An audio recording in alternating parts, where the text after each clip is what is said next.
Ele é advogado e nós vamos conversar com ele a partir de agora. José Carlos, bom dia, seja bem-vindo ao Jornal Aliança mais uma vez.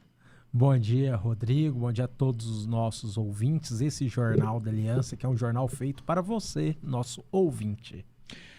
José Carlos, a gente vai falar hoje sobre a situação do ex-presidente Jair Bolsonaro. O que pode acontecer com ele a partir de então, né? Porque está todo o cenário político muito movimentado, se movimentando. E existe uma grande expectativa em torno disso, porque dia 25 e 26 agora acontece o julgamento lá no Supremo Tribunal Federal, né? Mas não é com, esse julgamento agora não é com todos os juízes, não, né? São apenas 5 que vão participar, né? Na primeira sessão, né? A Câmara, são 5 juízes. Lembrando que o STF, o plenário, são 11 ministros. Então, nesse primeiro momento, não vai ser um julgamento de mérito, né? Uhum. Vai ser um julgamento se a casa, né, vai receber ou não a denúncia contra os crimes imputados em desfavor do ex-presidente Jair Bolsonaro. Então, dia 25, como você mencionou, vai iniciar o julgamento. Se o STF, né, se aqueles 5 ministros ali, e ali precisa apenas de 3, né, de 3 votos, que já dá maioria, favoráveis, né? Que já dá maioria de 5. Então, 3 ministros ali já podem falar o que vai acontecer nos próximos meses aí com o Jair Bolsonaro. Agora, ali, nós temos ali que participam dessa... Eu não vou colocar, a primeira turma não é a palavra correta, não, né? Pode falar, primeira turma, né?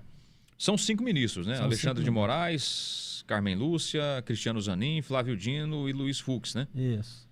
Desses aí, a gente já pode dar como certo, pelo menos grande maioria das pessoas entendem isso, que os votos do Alexandre de Moraes, Flávio Dino e Cristiano Zanin já estão definidos. Então, já é prego batido com a ponta virada que o Bolsonaro vai responder pelo crime. Eu trouxe aqui no estúdio a lei, né, o Código de Processo Civil, artigos 144 e 145, tá aqui, que fala situações a respeito de impedimento e suspeição. Em quais situações o juiz ele não pode julgar. E a defesa do Bolsonaro elencou isso, elencou essa situação de impedimento e suspeição, porém o Supremo Tribunal Federal rechaçou essa tese de impedimento e suspeição, porque tivemos aí noticiado algumas frases de repercussão de ministros do STF, como o Alexandre de Moraes disse já, perdeu, mané, não há mola, né? No contexto aí, no aeroporto em Roma, né? Uhum.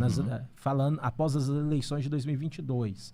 O Gilmar Mendes disse a frase: o bolsonarismo, como nós o conhecemos, acabou.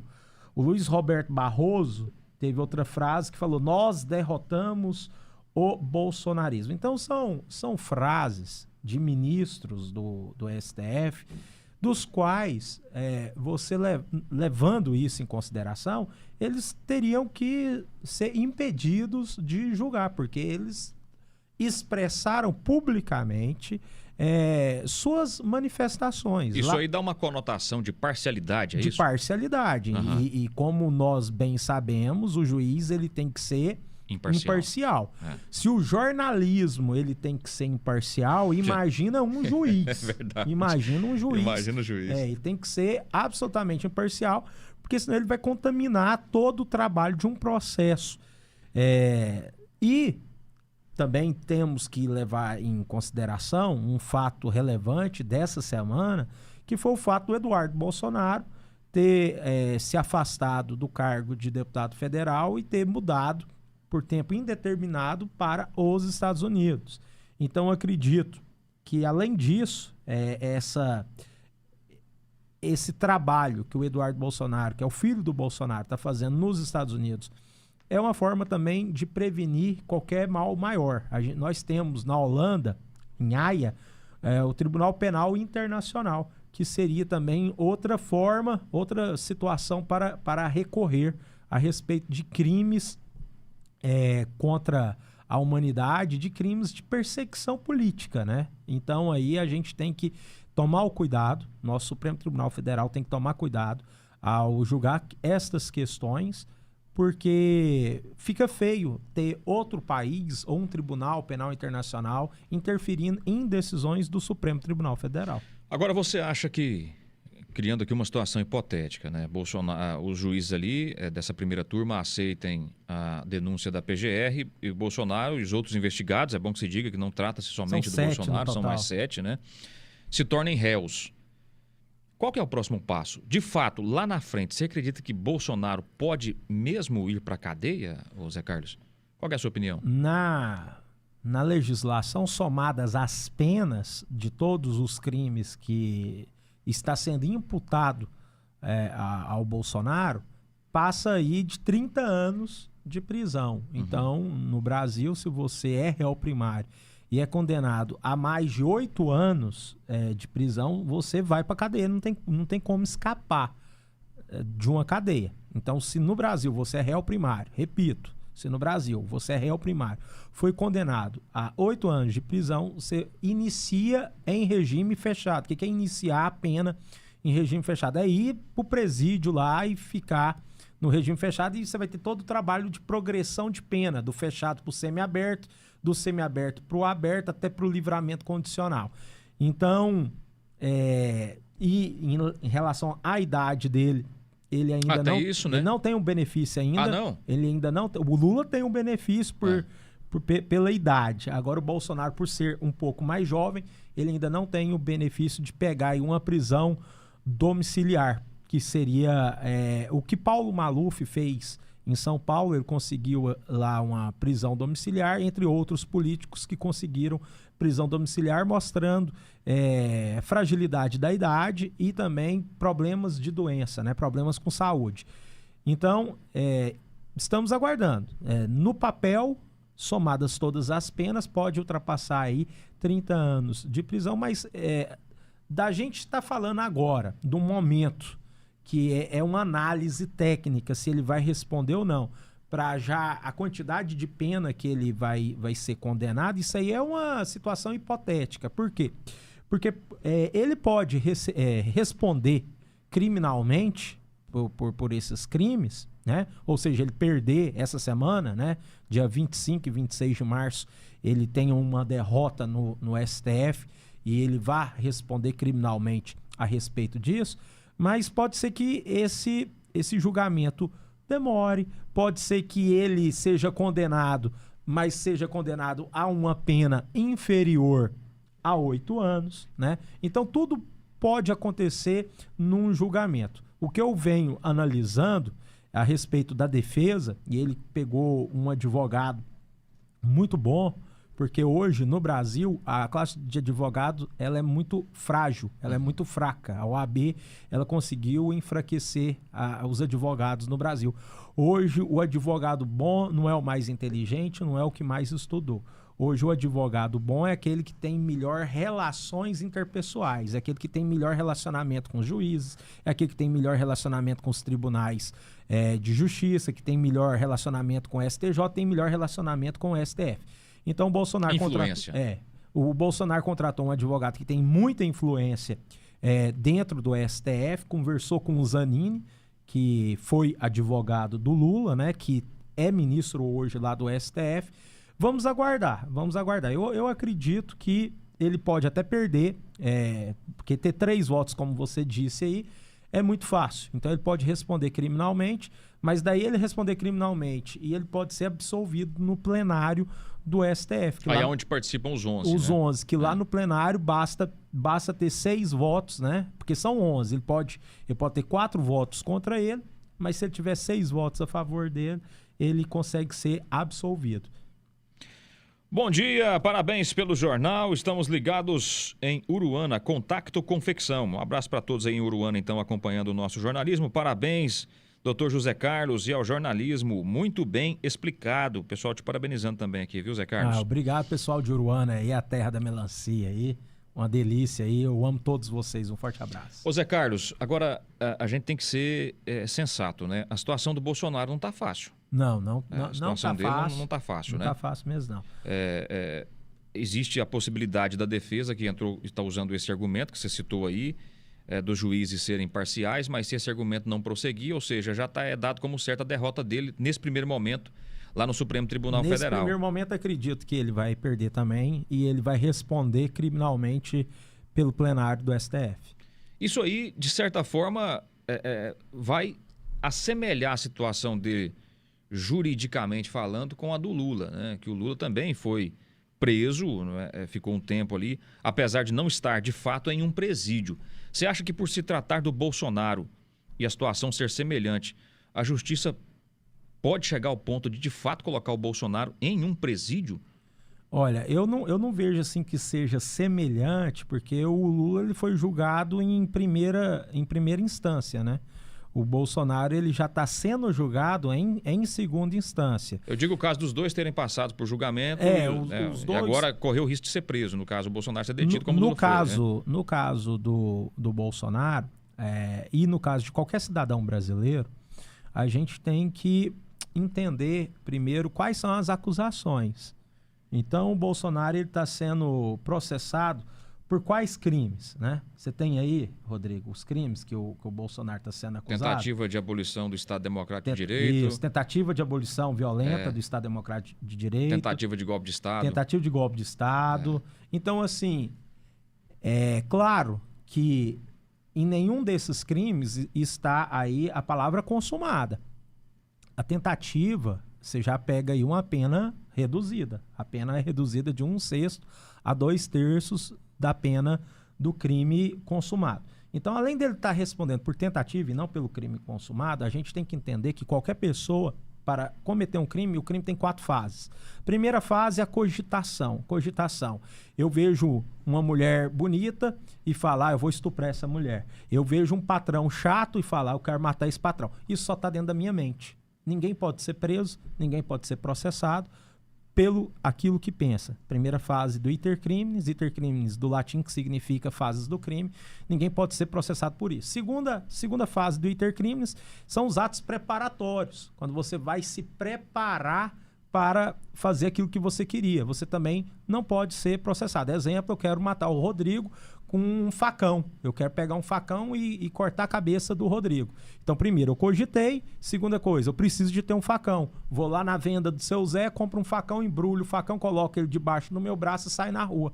A polícia me pega com um facão, eu não sou preso, porque qualquer um pode andar com um facão. Então, assim, primeira fase, ninguém é processado, cogitação. Segunda fase, atos preparatórios, ninguém é processado. Terceira fase, que é o que está sendo imputado ao Bolsonaro, é os atos executórios. Quando você inicia os atos executórios, aí você pode ser processado por tentativa. E a quarta fase é a consumação, é quando você atinge o seu objetivo, a quarta fase é a consumação. Então, aqui já ficou claro que a quarta fase, a consumação, não houve. Então, aqui nós estamos trabalhando na tentativa. Tentativa de atos executórios. Como é que uma pessoa que não está no Brasil, porque quando ele perdeu a eleição, ele foi para os Estados Unidos, ele não entregou a faixa presidencial. Como que uma pessoa que não está no Brasil vai iniciar a execução de um crime? Aí pode alegar, aí eu agora vou pensar, você agora um ministro do STF. Eu posso falar que ele é o chefe de uma organização criminosa, então eu tenho que imputar ele o crime de chefe de organização criminosa, porque aí a gente tem o autor de gabinete, o autor de escritório. O autor de gabinete é aquele que não suja as mãos, mas que dá o comando, que dá a voz, que dá a ordem para que seus subalternos, dentro de uma hierarquia, porque uma organização criminosa é de forma hierárquica, né? E aí você tem seus subalternos ali para executar o crime. Então, talvez poderia pensar em organização criminosa. Agora, como que você faz um golpe de Estado se você não foi encontrado arma de fogo, né? Então, assim, um pré-requisito para você ter uma tentativa de golpe de Estado de forma violenta, né? Como que uma senhora com a Bíblia debaixo do braço vai agir de forma violenta, né? Então, assim... Mas você acha que aqueles rascunhos que foram encontrados lá, inclusive com o tipo de armamento que seria usado, A acusação, por exemplo, usa muito isso. Isso né? aí seria os atos preparatórios. Sim. Isso aí eu concordo com você plenamente. Né? Tem Mas um rascunho. será que aquilo ali não é questionável, não, hein? O que você acha disso, Não, Ricardo? é o que eu tô te falando. Isso é atos é questionável. Tanto que eu tô falando que... A autenticidade daquilo ali, por exemplo? Suponhamos que seja autêntico. Uhum. Eu quero ser o ministro aqui do STF, quero ser advogado do diabo aqui na situação. Eu não quero ser o advogado do Bolsonaro, quero ser advogado do diabo. Suponhamos que aqueles rascunhos sejam autênticos. Aquilo ali é atos preparatórios. Atos preparatórios, você não pode ser processado por atos preparatórios. É isso que eu quero que fique claro. No Código Penal, fala que você só pode ser processado a partir dos atos executórios, quando você tira do papel. Então, enquanto está no papel, se chama atos preparatórios. Quando você sai do planejamento, quando você sai do papel e coloca na prática, aí já vai para atos executórios. Nos atos executórios é que eu posso ser processado. E aí vem a tentativa. Então, a tentativa está dentro dos atos executórios, não no planejamento. Ou seja, se eles tivessem adquirido as armas... Mesmo suponhando que lembra do planejamento, eu quero matar o Rodrigo com uma facãozada. Primeiro eu cogitei, depois eu fui lá e comprei o facão. Quando eu comprei o facão, eu adquiri aquelas armas, a arma que eu quero. Eu não posso ser processado por isso. Então, dentro de atos preparatórios, que aí eu acredito que seja a defesa do Bolsonaro, isso aí qualquer estudante de direito já sabe, que estudou Direito Penal 1 na faculdade, sabe? Que atos preparatórios você não pode ser processado. Então, cogitação em atos preparatórios você não pode ser processado. O que foi encontrado, os seus planejamentos, planejei isso, tá aqui o rascunho, tá aqui o rabisco, você não pode ser processado, porque você pode ter desistido. Você pode, num primeiro momento, ter cogitado fazer um crime, você pode ter além de ter cogitado, ter planejado fazer um crime, mas você nem iniciou a execução. Pode ser que você não iniciou a execução. Então, se você não iniciou a execução, você não pode. E aí eu te falo mais. No direito penal tem uma tal de ponte de ouro.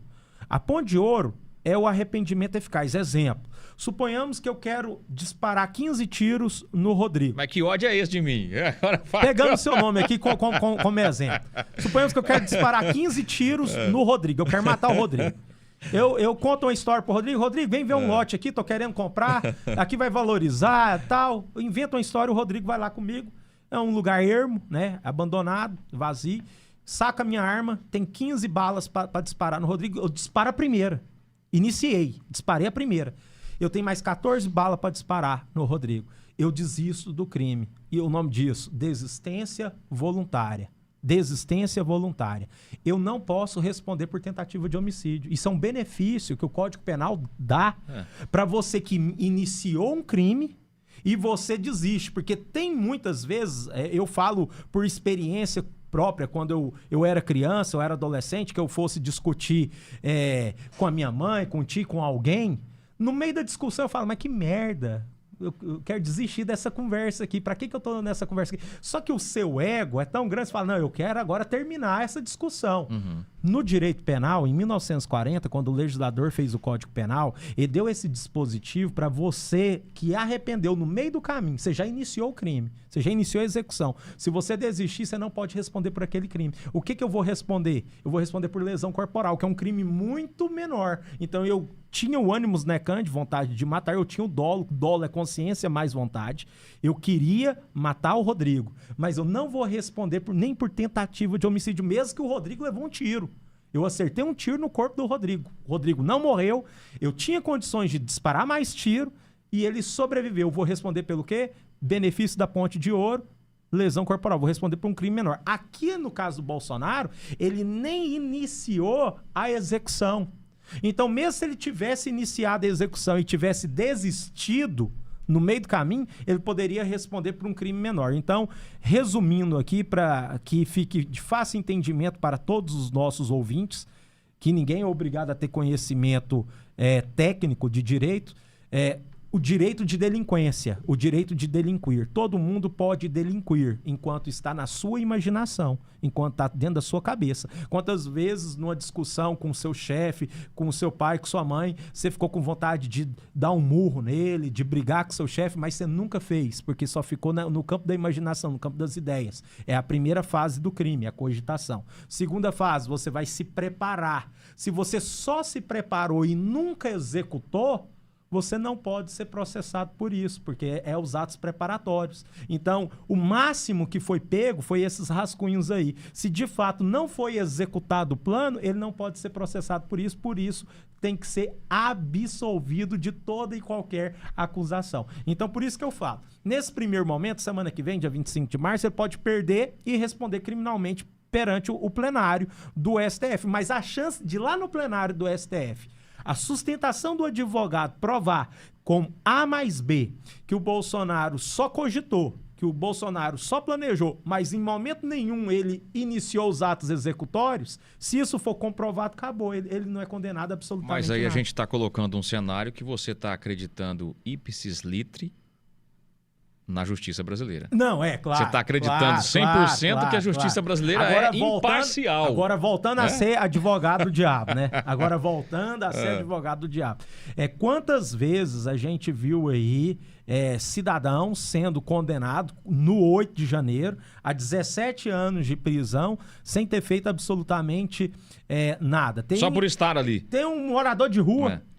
O cara é morador de rua. Ele foi preso, ele não participou de absolutamente nada, ele estava no lugar errado, na hora errada. Aí chegou aquele ônibus lá da polícia e foi colocando todo mundo preso e levando para o presídio. Então ele teve que fazer uma negociação, um acordo de não persecução penal, ele teve que fazer um acordo para provar com A mais B. Mas ele é morador de rua, então eu também entendo esse lado, Rodrigo. E aí o filho do Bolsonaro, que não acredita na justiça brasileira, que é o Eduardo Bolsonaro, ele fugiu, ele teve que ir para os Estados Unidos, aí pedir um asilo, né, um asilo político para os Estados Unidos. Ele tem bom relacionamento. Você não acha exagerado, não, essa decisão do Eduardo Bolsonaro? Porque quando ele tomou a decisão de se afastar do cargo, e que vale destacar que foi sem remuneração, sem salário, se licenciou do cargo, o Alexandre de Moraes disse que não iria atender a petição de alguns deputados do PT para suspender o passaporte dele. Ou seja, até então, né, ele não está sofrendo nenhum tipo de perseguição. A coisa mais fácil é ser engenheiro. É exagero ou não? A coisa mais fácil é ser engenheiro de obra pronta. Uhum. Quando a obra está pronta, chega a pessoa, coloca defeito, coloca qualidade, ou faria assim, faria assado. No momento que ele saiu do Brasil, o Alexandre de Moraes não tinha dito essa frase ainda. Essa frase só foi dita depois que ele estava nos Estados Unidos e gravou o vídeo. Exatamente. Então é muito fácil um juiz, um procurador-geral da República falar que não ia caçar o passaporte dele, uma vez que ele já pediu a licença do cargo não remunerado, uma vez que ele já está nos Estados Unidos, para jogar para ele que ele é um mentiroso, que ele tá exagerando, justamente para jogar essa imagem pro lado dele. Então, assim, ele não ia tomar essa decisão se ele não sentisse que estava perto de ser preso ou que estava perto do passaporte ser apreendido. Então, ficar longe de filhos, da família, da mulher, ficar longe dos irmãos, dos pais, de quem ama, do seu trabalho, né? A pessoa que gastou tempo e dinheiro para ser eleito deputado federal, abrir mão disso aí, por mais que seja aí 1 ano e 10 meses, 1 ano e 9 meses ainda de mandato,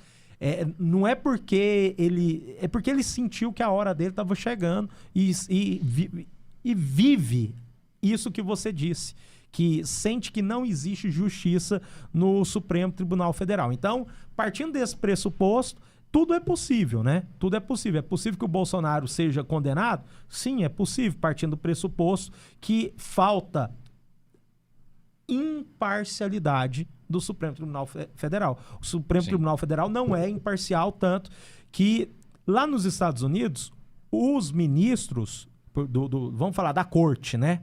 O STF dos Estados Unidos, que lá não chama STF, é a Corte Suprema dos Estados Unidos, a Suprema Corte dos Estados Unidos, eles são proibidos de dar entrevista.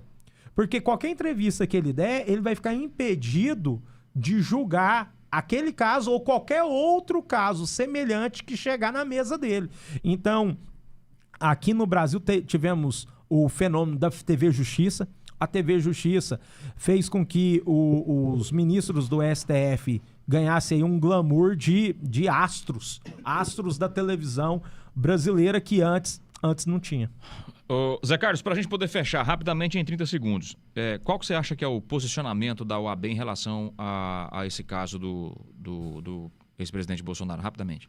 Olha, nós tivemos aqui casos aqui na cidade de Séries, da Polícia Federal, com a Polícia Rodoviária Federal, com a Polícia Militar, com a Polícia Civil, em dezembro do ano passado, né?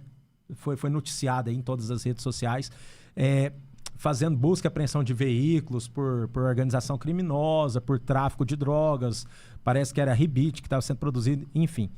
E aí a gente vê que as pessoas mais importantes aí, envolvidas aí, os que foram denunciados pelo crime, contrataram como advogado o vice-presidente da OAB do Estado de Goiás, né? Então, o vice-presidente da OAB do Estado de Goiás, ele, para pegar uma ação criminal, ele não cobra menos de R$1 milhão.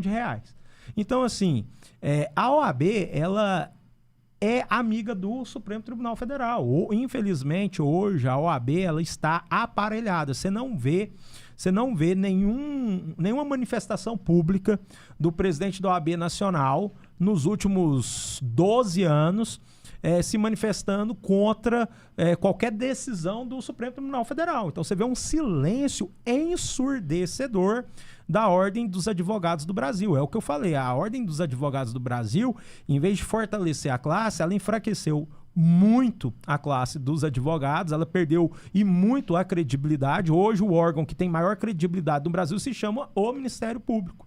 Muito bem.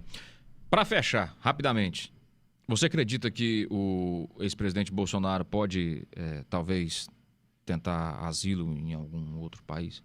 Eu acredito que o Eduardo Bolsonaro não foi para os Estados Unidos à toa. Ele não foi só por conta dele. Eu acredito que o Eduardo Bolsonaro ele foi para os Estados Unidos por conta dele, mas também por conta do pai dele.